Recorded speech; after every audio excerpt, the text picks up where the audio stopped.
взрывоопасных предметов, также сбросников, суббоеприпасов.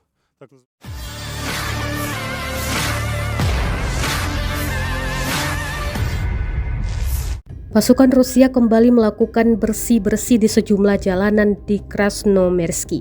Pasukan Rusia fokus mendeteksi dan meledakkan ranjau jebakan Ukraina.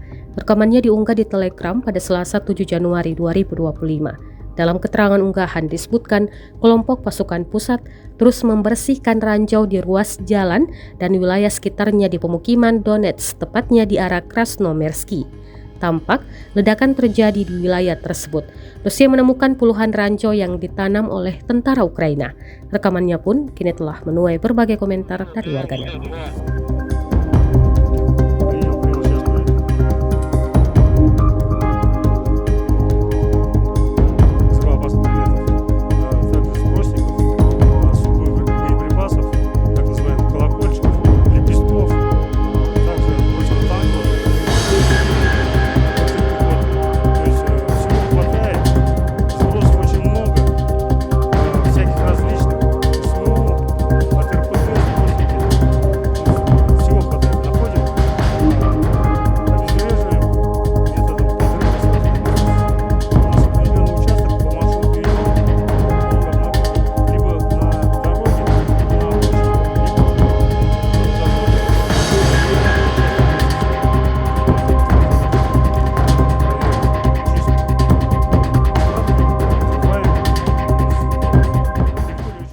Download Tribun X sekarang, menghadirkan lokal menjadi Indonesia.